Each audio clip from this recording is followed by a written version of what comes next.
अस्सलाम वालेकुम नाज़रीन, मैं हूं आपकी मेज़बान मोना खान आपके शो रियल पाकिस्तानी के साथ। नाज़रीन, आज के माय रियल पाकिस्तानी जो है फिल्मी दुनिया का चमकता दमकता सितारा है। अगर मैं कहूं कि अपनी सारी ज़िंदगी उन्होंने फिल्मों के लिए वक्फ की तो गलत नहीं होगा, क्योंकि उन्होंने ना सिर्फ हदायतकारी की, अदाकारी की। महज 12-13 साल की उम्र में अदाकारी उन्होंने अपनी अदाकारी का आगाज़ कर दिया था। फिर 18 साल की उम्र में हदायतकारी की। जब डायरेक्शन की तरफ आई तो सुपर डुपर जो है सोसाइटी गर्ल जो है उन्होंने एक डायरेक्ट की और बहुत हिट गई। कई बेशुमार फिल्मों के नाम हैं। और अगर मैं रिसेंटली ज़्यादा कुछ पुराना अगर मैं ना जाऊं तो निकाह, खिलौना जैसी फिल्में थी जिनमें उन्होंने बहुत सारे लोगों को, अदाकारों को, एक्ट्रेस को और उनको ब्रेक भी दिया था। और उनकी परफॉर्मेंस की क्या बात है, उनकी पाकिस्तान के हवाले से जो उन्होंने अपनी परफॉर्मेंस से पाकिस्तान को पूरी दुनिया में रिप्रेजेंट किया है अपनी अदाकारी से, डायरेक्शन से, तो उनको कई अवार्ड्स मिल चुके हैं, जिसमें प्राइड ऑफ परफॉर्मेंस और निगार अवार्ड्स की तो लंबी लिस्ट है। और अभी रिसेंटली 5 सितंबर को उनकी बर्थडे भी थी, तो कोई बात नहीं, आज हम उन्हें विश कर लेते हैं। और थोड़ा वो गेस्ट तो आप कर ही चुके होंगे, जिस तरह से मैंने कुछ अगर फिल्मों के नाम लिए, तो आज के हमारे रियल पाकिस्तानी संगीता आपा हमारे साथ मौजूद होंगी। जी नाज़रीन, फिल्मी दुनिया की हर दिल अजीज शख्सियत हमारी रियल पाकिस्तानी संगीता साहबा हमारे साथ मौजूद हैं। हम उन्हें वेलकम करेंगे। अस्सलाम वालेकुम संगीता साहबा, कैसी हैं आप? बिल्कुल ठीक हूँ। बहुत शुक्रिया। माशाल्लाह से आप जितनी हसीन फिल्मों में दिखती थी, नजर आई थी, उतनी ही आप हसीन अभी भी हैं। क्या वजह है कि इसी तरह से हमेशा ग्लो करती रहती हैं? पता नहीं, मुझे नहीं समझ आती, क्योंकि मैंने तो कभी कोई चीज इस्तेमाल ही नहीं की इस तरह की। आजकल की लड़कियां जो खवातीन होती हैं, जो इस मीडिया इंडस्ट्री में आती हैं, फिल्म में आती हैं, ड्रामों में आती हैं, उनको बहुत जाके उनको कोई फेम या कुछ उस तरह से मिलता है जो वो चाहती हैं स्ट्रगल करने के बाद। लेकिन आपका अगर मैं कैरियर वाइज देखूं, फिल्मों में देखूं, आपको छोटी सी उम्र में अल्लाह ताला ने इतनी इज्जत दी, फेम दिया, सारे अवार्ड्स अपने नाम करवाए, और वो भी फिल्मी दुनिया की, मैं ड्रामों की भी बात नहीं कर रही। तो इतनी सारी चीजें आपने कैसे समेटी हैं? वैसे इंसान को जब भी कोई काम करना चाहे ना, तो उसको एक ही तरफ जो काम कर रहा है उसको फोकस पे रखे तो जरूर तरक्की मिलती है। अब महज 13 साल की थी जब मैं यही आपसे बात हो रही थी कि वो जो बच्ची होगी 13 साल की, 13 साल की बच्ची होगी, तो उसको क्या पता इश्क क्या है, मोहब्बत क्या है, रोमांस क्या है। कुछ भी नहीं, बल्कि जब रोमांटिक सीन होते थे तो मैं आंखों में ही नहीं देखती थी, मैं साइड पे देखती थी। आपने ऐसे माशाल्लाह से लेजेंडरी एक्टर के साथ काम किया, वहीद मुराद, नदीम, मोहम्मद अली, और अब तो फिल्मी दुनिया उस तरह से नहीं है, हमारे पास उस तरह से हीरोज की लिस्ट ही नहीं है। तो किस तरह का वो टाइम था, चीजें थी? फिर आपने माशाल्लाह से, फिर हमने ये भी देखा कि फिल्मों में आप बहुत कामयाब रही हैं, तो उस सारी चीजों में आप क्या समझती हैं कि उसमें, क्योंकि आप छोटी थी, उसमें आपको किसने ज्यादा सपोर्ट किया उस सारे सफर में, और आप वाकई के एक्ट्रेस बनना चाहती थी? बिल्कुल नहीं, मैं तो एक्ट्रेस बिल्कुल नहीं बनना चाहती थी। मेरी अम्मी की ख्वाहिश थी बहुत ज़्यादा कि मेरी बेटी फिल्मों में आए और एक्ट्रेस बने, क्योंकि निगार अवार्ड होता था उस ज़माने में, तो वो दूर के रिश्तेदार भी थे हमारे, तो हर अवार्ड पे अम्मी अब्बू जाते थे, तो कभी शबनम है, कभी शहीम आरा है, ये सब खड़े होते थे। तो वहाँ से उनको शौक हुआ। तो एक रहमान साहब आए, एक दफ़ा इन्होंने दावत की, तो घर पे आए, उन्होंने मुझे देखा, मैं स्कूल से आई थी, उनका ये मेरी फिल्म की हीरोइन। मैं लंबी थी, बहुत पतली दुबली सी, तो उन्होंने बस अचानक ही एक हादसाती तौर पे मैं। आपने निगार अवार्ड्स की बात की, फिर तो आपकी एक तवील लिस्ट है सारे निगार अवार्ड जो आपने विन किए हैं। जी जी, मतलब अम्मा अब्बा क्या फील करते थे? कहते थे बस कर दो, जगह खत्म होगी हमारे घर। खुश होते थे और क्या। कि जिस अवार्ड सेरेमनी में जाते हैं वहां पे वो पहला अवार्ड मुझे ये अमन फिल्म में मिला था। तो क्या फीलिंग्स थी, क्या था कि अच्छा अब मैं जाती हूँ, अब तो ये अवार्ड तो मेरे ही नाम हो गया है? बस खुशी होती थी बहुत ज्यादा। आपने उस जमाने में अब डायरेक्शन स्टार्ट कर ली थी, जो कि आई डोंट नो, आप ज्यादा बेहतर 18 साल की उम्र में मैंने डायरेक्शन नहीं की तो थी। उस वक्त के खवातीन को इतना एक्सेप्टेंस थी कि भाई ये फिल्में डायरेक्ट कर पाएंगी? मेरे वालिद साहब प्रोड्यूसर थे और हमारी जाती फिल्म थी। बड़ी कोशिश की अब्बू ने कि रात तक मुझे कहते रहे कि जो कहोगी डायरेक्टर आ जाएगा, तुम्हें अभी तुम एक्टिंग नहीं आती, तुम डायरेक्शन। मैं कहा अब्बू करनी है तो डायरेक्शन करनी बस। और वो पहली फिल्म थी सोसाइटी गर्ल, जिसमें वो बड़ी सुपर हिट गई वो फिल्म। तो और जब पहली दफा जब मैंने शूटिंग खत्म करके उसको एडिट करके देखा स्क्रीन पे, तो बहुत खुशी हुई कि मेरा किया हुआ काम स्क्रीन पे मैं देख रही हूँ। और वालिद साहब की क्या तासुरात थे? खुश हो गए थे वो बहुत, जब हिट हुई थी ना फिल्म, फिर बड़ा खुश हुए। जब ये बताएं, क्योंकि लड़कियां तो अभी भी, मैंने कहा डायरेक्शन, तो बाकी का जो एनवायरनमेंट था फिल्मी दुनिया का, उन्होंने आपको किस तरह से वेलकम किया? चैलेंजेस का सामना करना तो पड़ा होगा कि भाई ये। लेकिन ये था कि मुझे जब फिल्म हिट हुई तो जितने डायरेक्टर्स थे हसन तारिक साहब, नजरुल साहब, सब ने आके मुझे शाबाशी दी थी। वो तो बच्ची समझती थे मुझे, तो जब फिल्म हिट हुई तो लोगों ने देखा होगा जाके फिल्म को, तो बड़ा खुश हुए वो। अच्छा, तो वैसे तो बहुत सारे हीरोज के साथ काम किए, किस हीरोज के साथ ज्यादा काम करने में ज्यादा आपका एक कंफर्ट लेवल होता था इंसान? शाहिद के साथ, क्योंकि हम एक साथ ही आए थे इंडस्ट्री में, तो उसके साथ बड़ा इजी फील करती थी मैं। बिल्कुल। आपने डायरेक्शन में या अदाकारी में आपने फेस किए थे, तो मुश्किलात तो रही होंगी। ठीक है, वालिद साहब थे, बड़े सपोर्टिव थे, वालदा भी थी, लेकिन चैलेंजेस का सामना हर जगह करना ही पड़ता है और अच्छा बुरा वक्त भी रहता है। नहीं, ऐसा सच कुछ भी नहीं था, इसलिए कि मैं अपनी खुद ही एक प्रोड्यूसर थे हम। मैं ही हीरोइन होती थी, मेरी बहन होती थी और मैं ही डायरेक्टर होती थी। तो आपने ना अपने फील्ड में बड़े डट कर काम किया, बड़े किसी से डर और खौफ को खातिर ना लाकर आपने हर काम के जो दिल चाहा, और ऐसे टॉपिक्स पे, ऐसे सेंसिटिव टॉपिक्स पे आपने फिल्में की, बात की। तो वो वक्त से बहुत पहले ही बना दी थी। बहुत एक मैं चुप रहूंगी एक सब्जेक्ट था, बड़ा मुश्किल था वो, और मतलब वो अब बनता तो बहुत ही अप्रिशिएट करते, लेकिन वो बहुत वक्त से पहले बन गया। सोसाइटी गर्ल जैसे बड़ा बोल्ड सब्जेक्ट था वो भी। बहुत मैं मतलब एक टाइप हिदायतकारा नहीं थी कि एक ही तरह की, मुख्तलिफ एक्शन भी बनाती थी उसमें, रोमांटिक फिल्म भी बनाती थी, ड्रामा भी होता था उसमें। सर संगीता आपा, क्योंकि इसमें क्रिएटिविटी चाहिए, इसमें सोच चाहिए। मुझे ये बताएं, मैं तो खुद हैरान हूँ आप जो बता रही हैं इतनी। अभी इसलिए कंपैरिजन करी क्योंकि आजकल हम भी बच्चे देखते हैं, थोड़ा टाइम लेते हैं सोचने समझने में, तो इतनी छोटी सी बच्ची में ये सोच कहाँ से आ गई थी? मेरा ध्यान कहीं इधर उधर नहीं था ना।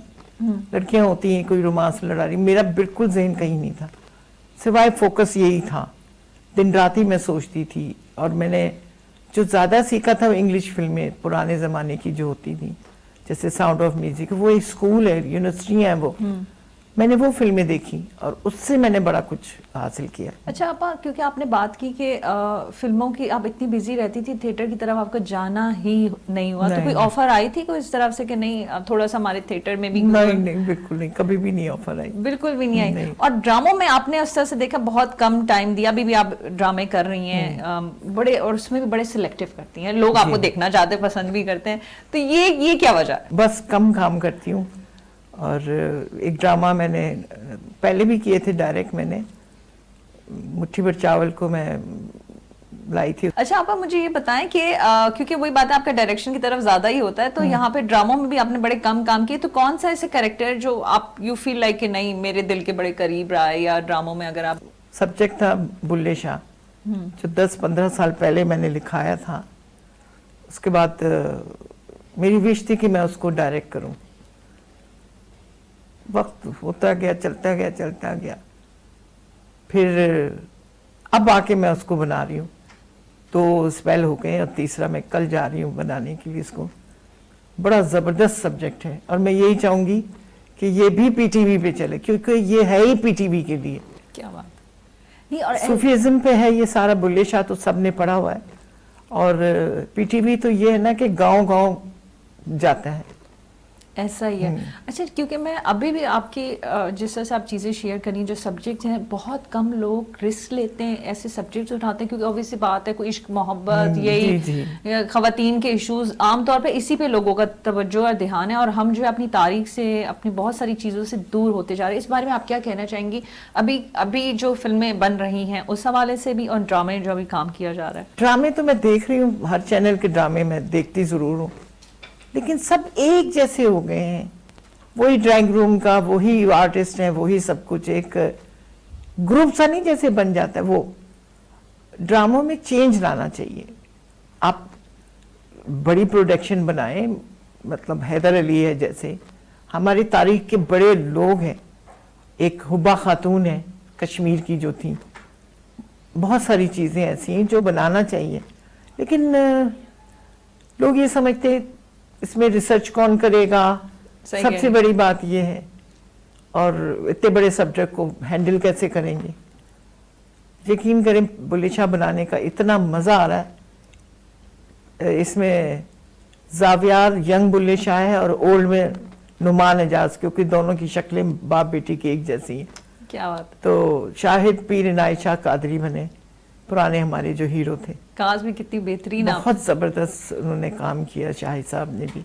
आप मुझे बता रही हैं, हम फील कर सकते हैं कि वाकई हमें भी वो और स्क्रीन को मिस करते हैं। हाँ, और एक ही म्यूजिकल ड्रामा, जितनी बुल्ले शाह ने शायरी लिखी है वो सारी मैंने उसमें, हर उसमें ईपी के अंदर, उसके अंदर एक एक जरूर है। जो आप जो सब्जेक्ट उठाती हैं उसमें तो बहुत रिसर्च और ये बिल्कुल, आपकी हाँ। होती है, और उसमें भी आप खुद भी बहुत ज्यादा इन्वॉल्व रहती हैं बिल्कुल। कि अब ये 300 साल पुराना दिखाना है हमने, एरा जो था 300 साल पुराना, तो वो जहां पर भी शूट करते हैं कोई तार नजर ना आए, कोई बल्ब ना नजर आए, दिया है या लाइटेन है बस। तो आप क्या समझती हैं कि जितनी डायरेक्शन की है, कौन सी फिल्म आपको बहुत अच्छी लगी है, और कौन से ऐसे बड़े नाम हैं जो आपने फिल्मी दुनिया में, हम वैसे तो सबको ही पता है, लेकिन जरा आपके पास एक लंबी लिस्ट होगी ना इसमें कि आपने जिनको चांस दिया और अब जो है वो राज कर रहे हैं, चाहे वो ड्रामे हो, फिल्म हो।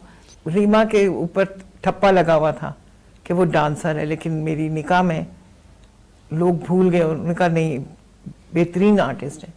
और वाइंड अप का सीन कमाल उसने किया था। और मीरा को खिलौना में लेकर आई, बड़ा मुश्किल रोल था और करवाया उससे, तो फिर खिलौना के बाद मीरा मीरा हो गई। शफकत चीमा को मैं लेकर आई थी, पहले मैंने बुलाया था एक सीन के लिए, तो उसने जब सीन किया तो मैंने कहा तो बहुत अच्छा आर्टिस्ट है। फिर वही सीन मैंने किसी और से करवाया और उसको मेन विलन दे दिया तेजाब फिल्म में। वो सुपरहिट गई फिल्म मेरी, तो उसमें शफकत चीमा निकल आया। और वो अभी तक देखिए हाँ माशाल्लाह जी। से अभी भी सब बहुत अच्छा आर्टिस्ट। हाँ, फैमिली ने, सबने सोचा था कि देखिए ये तो ऑल द वे इतनी माशाल्लाह से दूर जाएंगी, और फिर पाकिस्तान, क्योंकि ऑब्वियसली बात है अपनी डायरेक्शन से अपनी अदाकारी से ना सिर्फ पाकिस्तान बल्कि दुनिया भर में आप जो है जानी, कहीं पे भी जाती होंगी, वो संगीता आपा जा रही है संगीत। हाँ जी, बिल्कुल। तो कैसा उनकी जानिब से भी, और आप बाकी पाकिस्तानियों का जब आप ट्रैवलिंग करती हैं, सबका प्यार मोहब्बत कैसे समेटती हैं सब कुछ? नहीं, मुझे अच्छा लगता है, और जो भी आता है मैं अच्छे तरीके से मिलती हूँ। कोई तस्वीर खिंचा रहा है, कोई गले में बाजू भी डाल लेती है औरतें के शो करें कि मैं बड़ी दोस्त हूँ, तो मैं कभी उनको हर्ट नहीं करती इस मामले। हाँ, बाहर जब जाती हैं तो उनसे फिर कहती हूँ कि संगीता आप हमारे पास प्लीज टाइम निकाले, देख दावत, क्योंकि इसी तरह से करते हैं। दावत, हम दावत नहीं कबूल कर सकती, लेकिन तस्वीर खिंचवा देती हूँ मैं। अच्छा, जिस तरह से आप बताई थी कि अभी आप ड्रामों की डायरेक्शन में हैं, तो कोई फिल्मों में भी इसी तरह से आपका है कि इस चीज़ को जो आपका आगाज ही फिल्मों की डायरेक्शन से हुआ था, तो ऐसे प्रोजेक्ट्स हैं, इट्स इन द पाइपलाइन? नहीं, अभी नहीं है, लेकिन क्योंकि दो बूंद पानी भी फिल्म भी है इसकी, और बुल्ले शाह की भी मैं इंशाल्लाह फिल्म भी बनाऊंगी उसकी, तो ऑलरेडी वो फिल्म भी होगी और ड्रामा भी होगा। आजकल के लड़के लड़कियां उसी तरह से अच्छा काम कर रहे हैं जो आप समझती हैं पहले जो बच्चे करते थे? बस ये मोबाइल ने ना काम खराब कर दिया बहुत ज्यादा। मतलब आप काम कर रहे हैं तो मोबाइल आपने हाथ में पकड़ा हुआ है। मैं तो कह देती हूँ, मैंने कहा बेटा पहले ये रख दो तो काम करते हैं, फिर चाहे किसी का भी ड्रामा हो। अच्छा नहीं लगता, मतलब मोबाइल रखें, जरूर रखें, लेकिन एक साइड पे रख दें, पूरा सीन पिक्चराइज करें ताकि आपका ज़हन उस तरफ ही हो, डायलॉग के ऊपर हो, एक्सप्रेशन पे हो। आप जाएं चेक करें, कोई इंपॉर्टेंट फोन है तो आप रिंग कर लें। मतलब सख्ती रहती है हाँ। जब सेट पर होती है कि पता है कि संगीता आपा का जो है रिकॉर्डिंग है, तो हमने मोबाइल बाहर ही रखनी। अच्छा, अब मुझे ये बताएं कि ऑब्वियसली बात है आपकी ट्रैवलिंग रहती है पाकिस्तान से बाहर भी और चीज़ों को रखते हुए, तो वहाँ पे भी होता है, लोग कहते हैं कि नहीं आपा कुछ ऐसे सब्जेक्ट्स हों, क्योंकि बाहर जो ओवरसीज पाकिस्तानीज होते हैं उनके भी कुछ इश्यूज होते हैं, लोग आपको कुछ आइडियाज़ देते होंगे, आपके पास डायरेक्शन है, आपके पास जैसा एक सहाफ़ी के पास कलम होता है ना कि वो सब कुछ कर सकता है। आप बाहर जाके ना, मैं सिर्फ अपने बच्चों के साथ वक्त गुजारती हूँ, और वो दावत होती है तो वो खैर वो औरतें ही होती हैं ज़्यादा, उन्होंने कभी इस तरह की बात नहीं की कि ये बनाए तो वो बनाए। अच्छा, वो मुझे पता है मुट्ठी भर चावल का मैं जिक्र लाजमी करना चाहूंगी, ऐसा सब्जेक्ट जो कि माइनॉरिटी के हवाले से था और बड़ा खास और स्पेशल टॉपिक था, तो उस पे आपको जिस तरह से फीडबैक मिला उसको आपने किस तरह से लिया, और बड़ी सुपर टुपर हिट भी रही थी।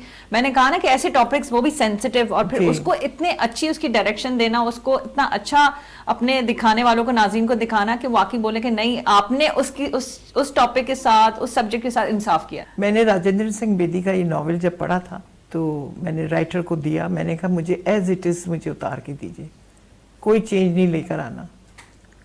उन्होंने लिखा, बहुत अच्छा लिखा, फिर उसको पिक्चराइज किया। गुल्लू ने बहुत अच्छा काम किया था, वो सही मायनों में उन्होंने सिख का किरदार, हालांकि वो नदीम का जो रोल था ना, वो चुलबुल्ला सा सिख था जो किसी की चुन्नी पकड़ रहा है, किसी की मटकी फोड़ रहा है, लेकिन वो उसके अंदर से नदीम नहीं निकला।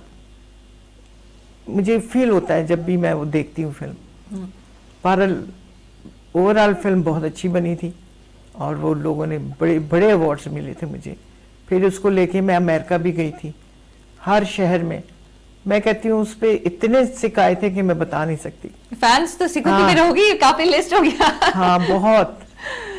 फिर वो इंडिया में भी कॉपी हुआ।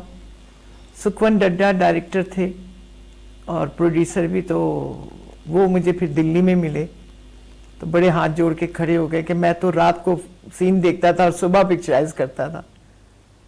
बड़ा बोल्ड सब्जेक्ट था, मतलब एक बेवा हो जाती भाभी, वो भाभी जो जब शादी होके आई है तो वो देवर छोटा होता है तो वो उसको बेटे की तरह ही समझती है और वो सब पंचायत चादर डाल देते कि इससे शादी हो जाए और जबरदस्ती उसको ला के बैठा के करवा देते हैं शादी। जो आप बात करती हैं कि हर आप सब्जेक्ट में गुम हो जाती हैं, जो आपका काम है, और फिर अल्लाह ताला उसमें उतनी इज्जत ही देता है। तो आपने क्योंकि मोबाइल्स की बात की, मैं जरा सोशल मीडिया की तरफ भी आ जाऊँ। जाहिर सी बात है, जितना आपको अप्रिसिएशन मिली, जितनी आप लोग मोहब्बत भी करते हैं, उसी तरह तनकीद भी होती है, गॉसिप्स भी होती हैं। और आज सोशल मीडिया का जमाना, ये कैसे हो सकता है कि संगीता आपा के बारे में भी बातें सोशल मीडिया पे ना हो? तो वहां पे जब आपकी जिक्र होता है कुछ इस तरह की बहुत सारी चीजों में लेके, कोई गॉसिप्स होंगी, उसको पता नहीं कुछ और करके, तो किस तरह से वहां पे? पिछले दिनों पता नहीं क्या किसी ने लिखा उसमें कि मैं बड़ी फाइनेंशियली तंग हूँ और ये हूँ और वो हूँ और मैं बड़े बुरे हालात में हूँ। तो भैया ऐसी कोई बात नहीं, मैं देखने में खुश हूँ और अपना काम कर रही हूँ अभी तक और डायरेक्शन भी कर रही हूँ। मेरा अपना जाती ड्रामा भी है, 2 बूंद पानी, और बड़ी हसीन भी लग रही है, देख ले। माशाल्लाह, अल्लाह आपको ऐसे ही रखे। अच्छा अब्बा, मुझे ये बताएं, क्योंकि प्लीज मैं थोड़ा सा बहुत पीछे जाना चाहूंगी, कुछ यादें तो शेयर करें ना किसी हीरो के साथ, कोई ऐसी कोई आपने कोई पिक्चराइज की हो फिल्म में और आपको कोई प्रॉब्लम आई हो कि सीन को करने में, कोई वहीद मुराद के साथ, मोहम्मद अली के साथ, ताकि हम चीजों में जान सके कि किस तरह से वो शूटिंग होती थी, चीजें होती थी, और उसकी डायरेक्शन आप नहीं कर रही हो। हाँ नहीं, ऐसी कोई बात नहीं है किसी में भी, किसी के साथ। अच्छा हमारे दौर में ना हीरो से एक डिस्टेंस होता था बहुत ज्यादा। अब तो लड़कियां घुल मिल जाती ना हीरो के साथ, बल्कि शादियां भी हो जाती। लेकिन हमारे दौर में एक तो अम्मी अब्बू सेट पे होते थे तो सवाल ही पैदा नहीं होता।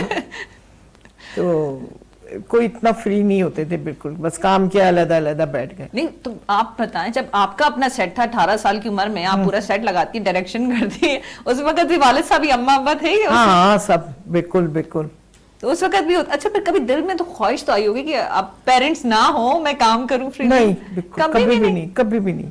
वो कुछ भी नहीं कहते थे, एक साइड पे बैठते थे, देखते थे, बस वॉच करते थे। फिल्मों के लिए रिसर्च की बात की, जहां तक ये है कि आपका मुताला भी होता होगा, बुक्स पढ़ती हैं, किस तरह की किस राइटर को ज्यादा पढ़ा है या समझा है आपने? बहुत पहले पढ़ती थी, अब तो टाइम ही नहीं मिलता पढ़ने का। अब तो टीवी आ गया तो उस पर ज्यादा, यूट्यूब पे बड़ा कुछ देखने को मिलता है। यूट्यूब देखती हैं, मतलब हाँ, सोशल मीडिया हो गया कुछ? हाँ, उसमें नहीं, मैं आजकल वो देख रही हूँ जो जंगलों में लड़कियां या लड़के हैं, अकेले जा रहे हैं, 8 दिन गुजारे हैं, किस तरह वो शिकार कर रहे हैं, किस तरह अपना घर बना रहे हैं, किस तरह वो आग पे मछली तल रहे हैं। तो आजकल वो ज्यादा देख रही हूँ। वही बात है कि अब डिफरेंट टॉपिक्स आ गए, बड़ी जबरदस्त चीजें हैं, क्रिएटिविटी बहुत ज्यादा है। हाँ। अच्छा आपा, जिस तरह से हम बात कर रहे हैं, आप बता रही थी कि ये जो चीज़ें हैं, तो ज़रा हम उस ज़माने में जाएं जब आप फिल्म डायरेक्शन की तरफ थी और हीरो हीरोइन की बातें होती थी, तो वहाँ पर ऐसा रहा है कि आपकी कोलीग्स के साथ कुछ होता था ना, कंपटीशन के अलावा भी कुछ फीलिंग्स होती थी, कुछ जेलसी भी रहती होगी वहाँ पे, जिस तरह से आपस में अदाकारा है, तो वहाँ पे कुछ इस तरह से रहा किसी अदाकारा के साथ या कुछ इस तरह से चीज़? नहीं, कभी भी नहीं। बल्कि एक मेहंदी फिल्म थी, मैं और अंजुमन थे, बड़ा सख्त मुकाबला था भाई। वो तो इतना अच्छा डांस करती थी, मुझे तो आता ही नहीं था। तो उसने एक रेसल करी, बैठ गई, मैं तो रेसल कर कर मर जाती थी, पैर सूज जाते थे, कभी पत्थर लग जाते थे। लेकिन वो फिल्म बड़ी सुपरहिट गई और हमारी दोस्ती उस वक्त से लेके आज तक है। मुमताज के साथ है दोस्ती, निशो के साथ है। अच्छा, आपने रिहर्सल्स की बात की, मैं थोड़ा सा इस हवाले से जानना चाहूंगी। अब तो टाइम नहीं होता लोगों के पास रिहर्सल्स पे जाएं या स्क्रिप्ट को भी पढ़ें, वो भी आते हैं, सेट पर आते हैं। तो आप लोग की क्या इस तरह से रिहर्सल्स होती थी? डांस की बात नहीं करें? नहीं, वही सेट पे ही होती थी। मतलब वो तो अच्छा डांस करती थी, उनको तो एक रिहर्सल की और बैठ गई वो। मैं उसको पॉलिश करने के लिए 5-5 6-6 रिहर्सल करती थी, तब कहीं जाके एक साथ जब शॉट आते थे तो। मतलब आपको डांस करने में प्रॉब्लम रही है और आपने बहुत रिहर्सल्स की हैं। हाँ। तो नहीं, अच्छा पर मैं चाहूंगी, क्योंकि ऑब्वियसली बात है, ये तो आज लकीली आज हमारे आपने टाइम भी निकाल लिया और हमारे नाज़रीन को भी मौका मिल सका कि आपकी खैरियत जान सके। तो मैं चाहूंगी हमारे देखने वालों के लिए जो आपसे बहुत प्यार करते हैं, अपने फैंस के लिए, चाहे पाकिस्तान है या पाकिस्तान में बाहर है, उनके लिए कोई मैसेज देना चाहें? बस मेरे अब ड्रामे आ रहे हैं, उनको देखें और बताएं कि आपको कैसा लग रहा है वो देख के, क्योंकि बड़ी मेहनत की है मैंने दो बूंद पानी पे भी, और अब बुल्ले शाह पे भी मेहनत करी, इंशाल्लाह वो भी जल्द आ जाएगा। तो बस मुझे उसके बारे में जरूर बताइए। नहीं जरूर, मैं खुद आपने जिस तरह से कहा बुल्ले शाह और दो बूंद पानी के, ये हम देखना चाहते हैं, ऐसी बात नहीं है कि नहीं देखना चाहते। ऐसे भी लोग हैं जो अच्छे सब्जेक्ट पे अच्छे ड्रामों में देखना चाहते हैं। थर का तो जितना गेटअप है ना, बड़ी मुश्किल से मैंने ढूंढा यहाँ पर जैनब मार्केट में, पीछे जाके पुरानी ज्वेलरी चांदी की और वो ड्रेसेस बनवाए मैंने, वही घाघरा और वो वाइट चूड़ियां यहाँ तक की। बड़ा जबरदस्त गेटअप है सबका। क्या बात है, क्या बात है। यानी सारी शॉपिंग में आप भी इन्वॉल्व रही हैं? खुद ही की है मैंने सारी एक एक चीज। जबरदस्त हो गया, बहुत शुक्रिया आपा। विश यू गुड लक आपकी इस आगे जो अपकमिंग जो आपके प्रोजेक्ट्स हैं, हमारी बहुत सारी दुआएं, और इसी तरह से आप काम करती रहें, इसी तरह से आप खूबसूरत दिखती रहें। बहुत शुक्रिया जी। नाज़रीन, ये थी हमारी रियल पाकिस्तानी संगीता साहब, आपने इनकी गुफ्तगू सुनी, और यही वो मैं तो कहती हूँ कि ये वही खवातीन है जो अपनी फील्ड में रहते हुए ना सिर्फ पाकिस्तान के लिए बाकी दुनिया भर में जो है उन्होंने पाकिस्तान का नाम रोशन किया अपने काम से। और एक बात बड़ी इंपॉर्टेंट रही, अगर संगीता आपा की अपने गुफ्तगू को गौर से सुना जी, प्लीज जो कमिटमेंट होती है ना अपने काम के साथ, ये बहुत जरूरी होती है। दूसरी बात है वक्त की पाबंदी। तीसरी बात है कि जब आप काम कर रहे हो तो अपना मोबाइल जो है वो प्लीज साइड पे रख दें, तो फिर बहुत अच्छा आप काम कर सकते हैं। इसी बात के साथ अपना बहुत ख्याल रखें। मुझे मोना खान को इजाजत दीजिएगा। पाकिस्तान जिंदाबाद।